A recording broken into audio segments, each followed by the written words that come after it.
SF란 말은 자주 쓰이는 말인데 SF 영화 감독이라고는 잘 하지 않습니다. SF만 찍는 영화 감독이 거의 없기 때문이죠. 예를 들어 스티븐 스필버그는 E.T., AI 등 많은 SF 영화를 연출했지만 그보다 더 많은 장르의 영화도 만들었습니다. 제임스 카메론 감독도 마찬가지죠. SF 소설의 경우는 어떨까요? 이들은 데뷔 이후 SF 장르만 쓰는 경우가 많습니다. 그렇다면 SF 장르의 관점에서 보자면 왜 소설가와 영화 감독은 이렇게 집중도에서 차이가 나는 걸까요? 제 생각엔 다음과 같은 이유 때문인 것 같습니다. 일반적으로 SF 영화는 다른 영화에 비해 무척 예산이 많이 들어갑니다. 따라서 영화 감독은 SF 작품을 연출할 기회 자체가 별로 없게 됩니다. 활동 범위를 특정 장르에 국한시키기가 어려운 거죠. 반면 SF 소설가는 그런 부담이 전혀 없습니다. 창작에 대한 주도권을 갖고 언제든 자유롭게 쓸 수 있습니다. 한편 영화 감독은 개인 작업이 아니라 대규모 팀과 협업해야 합니다. 상업적인 요구와 시간적 제약도 받게 됩니다. 이런 과정을 거치다 보면 영화 감독은 한쪽 장르의 전문성을 갖기보다는 제작 환경에 특화된 이른바 영화 전문가, 시각화 전문가의 길을 가게 되는 것 같습니다. 오늘 제가 소개할 세계 10대 SF 영화 감독들도 정확히는 SF를 잘 만드는 영화 감독이란 표현이 더 적절할 듯합니다. 제가 선정한 리스트를 보면 SF 영화만을 만드는 감독은 단 한 명도 없으니까요. 지난번 제가 이 채널을 통해 발표한 세계 10대 SF 영화처럼 이번에도 순전히 제 취향에 따라 선정했습니다. 그때처럼 역시 많은 갈등이 있었습니다. 너무나 큰 족적을 남겼고 훌륭한 감독이지만 어쩔 수 없이 빼야 했으니까요. 그런데 만약 이 감독이 SF 영화를 만든다는 소식이 들려오면 얼마나 내가 설렐까 하는 그런 기준으로 보면 금방 답이 나왔습니다. 여기엔 이미 돌아가신 감독도 포함됩니다. 10위는 팀 버튼 그리고 에드 우드입니다. 이 두 감독을 공동으로 올린 것은 서로 연관성이 아주 많기 때문입니다. 팀 버튼의 작품은 동화 속 세계처럼 대부분 몽환적이죠. 화성침공, 혹성탈출, 프랑켄위니 같은 SF 작품을 연출했는데 이 중 화성침공은 B급 SF 정서가 가득한 제가 개인적으로 아주 좋아하는 작품입니다. 지구를 침공한 아주 고약하게 생긴 화성인들이 이들과 소통하려는 지구인들을 무참히 죽이는 장면들이 많이 나오죠. 그들에게 구애의 눈짓을 보내지만 번번이 당하는 미국 지도자들을 아주 코믹하게 그리고 있습니다. 이 영화는 뇌가 다 드러나는 외계인의 모습 등 장난스러우면서도 독창적인 이미지들로 가득합니다. 팀 버튼은 자신이 너무나 좋아하는 영화 감독 에드 우드의 이야기를 그린 에드 우드란 영화도 만들었는데 이번엔 그 에드 우드 감독에 대해 얘기해 보겠습니다. 이 감독이 만든 SF 영화 외계로부터의 구호 계획은 역사상 가장 못 만든 영화로 꼽힙니다. 얼마나 못 만들었길래 그런 불명예를 얻은 걸까요? 예를 들어 지구를 침공한 비행 접시들을 찍은 장면을 보면 비행 접시들이 엄청나게 흔들리고 이것들을 공중에 매단 끈들이 다 보이기도 합니다. 결국 이 감독은 사상 최악의 감독으로 선정되는 등 Z급 쓰레기 감독이란 힐난을 받으면서 허리우드를 떠나게 됩니다. 그리고 돈 한 푼 없는 알코올 중독자가 돼서 비참한 죽음을 맞이합니다. 그런데 그 이후 팀 버튼 등 수많은 팬들이 생겨나면서 지금은 이 영화가 SF 컬트의 전설이 됐습니다. 저도 에드 우드를 귀한 감독이라고 생각합니다. 그 이유는 영화를 대하는 그의 순수성 때문입니다. 그의 작품이 컬트가 된 것은 그 순수함이 감동을 주기 때문입니다. 그는 영화 세트로 만들어 놓은 벽이 마구 흔들리는 것이 영상에 잡혀도 이렇게 말했다고 합니다. 괜찮아, 내용엔 지장 없어. 9위는 존 카펜터 감독입니다. B급 영화 감독으로 불리는 이 감독 역시 이 명단에 들어갈 정도는 아니라고 생각하시는 분들이 있을 겁니다. 그렇지만 카펜터 감독이 SF를 만든다고 하면 스티븐 스필버그나 조지 루카스보다 저한테는 더 기대가 될 것 같기 때문에 여기에 넣었습니다. 존 카펜터는 공포와 SF, 판타지 액션의 장인으로 불리죠. 그는 수많은 저예산 영화를 만들었습니다. 이 과정에서 영화 제작 전반에 대한 기술적 노하우를 많이 갖게 됐습니다. 음악까지도 직접 만들죠. 예산 문제로 많은 씬들을 주로 좁은 공간에서 찍다 보니까 닫힌 공간에서의 연출이 그의 장기가 되어버렸습니다. 그의 대표적 영화가 바로 괴물이죠. SF는 아니지만 전 이 감독이 만든 빅 트러블을 아주 재미있게 보았습니다. 이 감독은 미국보다 프랑스 등 유럽에서 훨씬 더 좋은 평가를 받고 있습니다. 8위는 안드레이 타르코프스키입니다. 너무나 유명한 감독이죠. 또 다른 전설로 불리는 잉마르 베르만이 만약 영화가 예술이라면 그건 타르코프스키 같은 감독 덕분일 것이다라는 말로 그를 칭송한 바 있습니다. 그런데 아쉽게도 타르코프스키는 SF를 별로 안 좋아했습니다.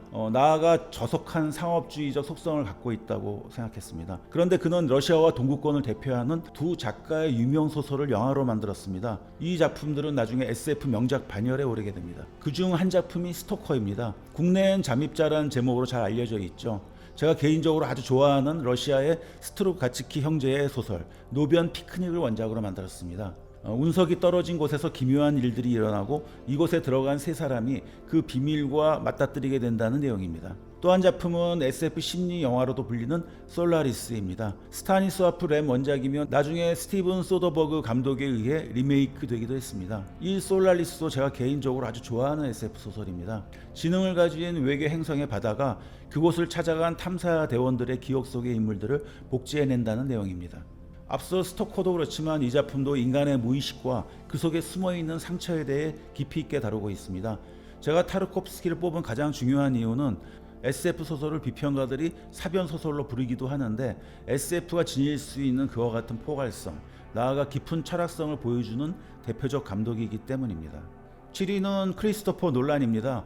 어렸을 때부터 SF 영화를 무척 좋아했던 그는 조지 루카스, 스탠리 큐브릭, 리들리 스콧 등으로부터 많은 영향을 받았다고 밝힌 바 있습니다. 그가 SF를 다루는 방식은 그럴듯한 거짓말로 요약됩니다. 매우 비현실적인 소재를 다루면서도 그 방식은 매우 현실적이며 사실적이죠. 영화 인터스텔라를 만들 때 물리학자 킵슨의 자문을 받아 블랙홀의 모습을 만든 게 대표적 사례죠. 영화에 나오는 옥수수밭, 블랙홀 내부 장면을 만들 때 CG 사용을 피하고 시간과 돈이 많이 들어가는 아날로그 방식을 택했습니다. 제 생각에 그를 유니크한 SF 영화 감독으로 만든 작품은 인셉션이라고 생각합니다. 그가 10년간 시나리오를 쓰고 다듬은 끝에 탄생한 이 야심작은 꿈과 시간, 자각몽과 무의식 등 아직 명백히 밝혀지지 않은 신세계를 탐구하고 있습니다. 영화 매트릭스처럼 또 하나의 가상현실을 창조해냈죠. 영화 테넷에선 그는 한층 더 SF 마니아의 세계로 나아갑니다. 시간을 즐겨 소재로 다루는 그는 이번에는 시간 역행이란 마술을 끌어들였습니다. 6위는 프리츠 랑입니다. 19세기의 오스트리아에서 태어난 영화사 속의 전설이자 거장이죠. 이분을 뽑은 이유는 1926년 발표한 무성 흑백 영화 메트로폴리스 때문입니다.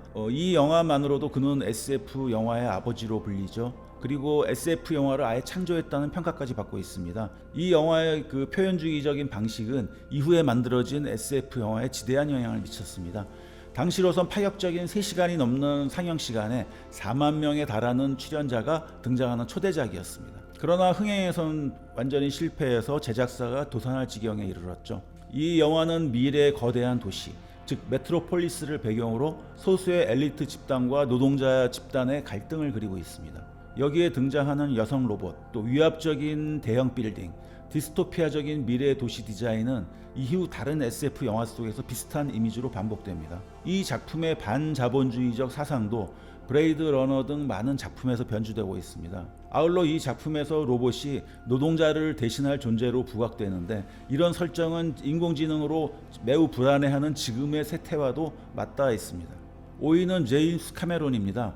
어릴 때부터 SF 작품에 빠져서 로켓 등 미니어처를 만들고 영화 습작을 했던 그는 조지 루카스의 스타워즈를 보고 큰 충격을 받고 SF 영화를 만들기로 결심했습니다. 그가 영화 시나리오 한 편을 써들고 제작사를 찾아가 모든 권리를 $1에 넘길 테니까 자신을 감독으로 써달라고 제안한 일화는 아주 유명하죠. 그 영화는 바로 큰 성공을 거둔 터미네이터입니다. 그 이후 에일리언 2의 감독으로 발탁돼 이 작품 역시 대성공을 거두면서 블록버스터 감독의 길로 들어서게 됩니다. 그 이후에 그는 어비스, 터미네이터 2 등을 만드는데 이 시기부터 그는 디지털 특수 효과를 적극적으로 도입합니다. 몰핀 기법으로 창조한 T-1000 로봇의 변신 장면이 대표적이죠. 이 장면은 디지털 특수 효과의 전설이 됩니다. 그 후 아바타는 3D 입체 기술을 활용한 독보적인 영상미로 큰 충격을 안겼을 뿐만 아니라 SF 영화뿐만 아니라 모든 영화를 통틀어 가장 많은 돈을 벌어들인 흥행작이 됐습니다.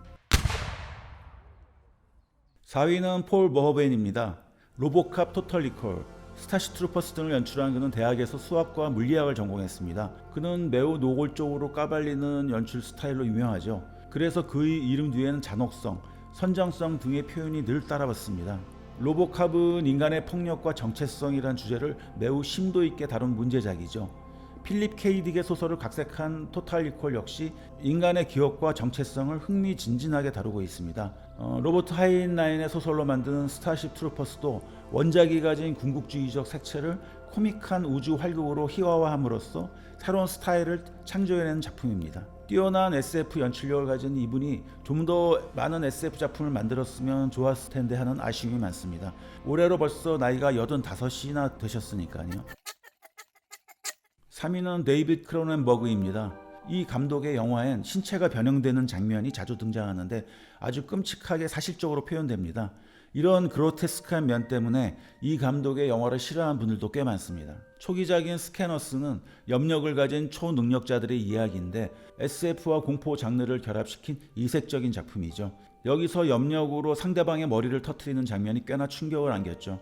그의 대표작들인 비디오 드럼, 엑시스텐즈, 미래의 범죄자들 역시 극단적인 신체 변형을 통해 기술에 내재된 폭력성을 탐구하고 있습니다. 1986년 개봉된 플라이는 이 감독의 최고 흥행작으로 인간의 몸이 파리로 변하는 과정을 그리고 있습니다. 이 작품에서 산모가 구더기를 출산하는 정말 끔찍한 장면이 나오죠. 신체를 주제와 소재로 다룬 이 감독의 작품들이 시간이 갈수록 높은 평가를 받게 될 것으로 저는 예측하고 있습니다. 앞으로 강인공지능의 시대가 오면 기계와 인간을 구별하는 가장 중요한 요소인 인간 신체에 대한 탐구가 더욱 중요해질 것으로 전망되기 때문입니다. 2위는 스탠리 큐블릭입니다. 너무나 유명한 감독이죠. 완벽주의, 영상혁명, 특수 효과의 교과서 등 글을 수식하는 용어는 아주 많습니다. 내용적으로는 극단적이고 난해하다는 평가를 받고 있죠. 그 대표적인 작품이 SF 영화의 새로운 역사를 열었다고 평가되는 2001 스페이스 오디세이입니다. SF 소설가로 유명한 아서 C 클라크와 큐브릭이 공동으로 영화 대본을 썼죠. 외계에서 온 모노리스란 물체가 미개한 인류를 급속하게 진화시킨다는 내용입니다. 또 이 영화 속에선 미래의 AI에 대한 예언적 모습도 담았습니다. 이 작품은 SF 영화사뿐만 아니라 역대 최고 영화들 중에서도 1위 작품으로 여러 번 뽑힌 바 있습니다. 지금 보아도 완벽한 우주 공간을 1960년대의 아날로그 기술로 창조해낸 것만으로도 아주 높은 평가를 받을 만합니다. 앤서니 버제스의 소설로 만든 클락워크 오렌지도 그의 대표적인 SF 작품이죠. 15살 먹은 비행 청소년의 뇌를 제어해 폭력과 성적 본능을 없앤다는 파격적인 내용과 팝아트적인 영상으로 최고의 찬사를 받았습니다. 1위는 누구일까요? 바로 리들리 스콧입니다. 아주 뛰어난 영상미로 유명하죠. 그래서 최고의 비주얼리스트라고 불리기도 합니다. 그의 이름이 널리 알려진 것은 허리우드에 스카우트돼 에일리언을 만들면서부터입니다. 시각 디자이너인 H.R. 기거의 미술이 리들리의 화려한 영상미에 더해지면서 SF 역사에 남을 만한 충격적인 외계 생명체가 등장하게 됩니다. 그 이후 프로메테우스, 에일리언 커버넌트 등 에일리언의 역사가 이어져 오고 있습니다. 뭐니뭐니 해도 그의 가장 유명한 SF 영화는 브레이드 러너입니다. 2001년 스페이스 오디세이와 함께 걸작 SF 영화로 추앙받는 작품입니다. 그 밖에 마션, TV 시리즈 레이즈드 바이 울브스도 볼만한 작품입니다. 제가 SF 영화 감독으로서 리들리 스콧을 제일 좋아하는 이유는 늘 혁신해가는 영상미 때문입니다. 그 영상은 늘 새롭고 충격적이고 서사를 이끌어나가는 연출력도 출중합니다. 아쉽게도 SF 영화사에서 빠질 수 없는 로버트 와이즈, 조지 루카스, 스티븐 스필버그, 워셔스키 자매, 그리고 요즘 각광받는 드네 빌레브, 알퐁소 쿠아론 감독 등이 제가 뽑은 명단에 들어가지 못했습니다. 이분들이 명단에 들어갈 자격이 없어서가 아니라 제 취향을 기준으로 뽑았기 때문입니다. SF 영화는 늘 절 설레게 합니다. 이번엔 어떤 시각적인 충격을 줄까? 어떤 놀라운 서사와 또 아이디어와 만나게 될까?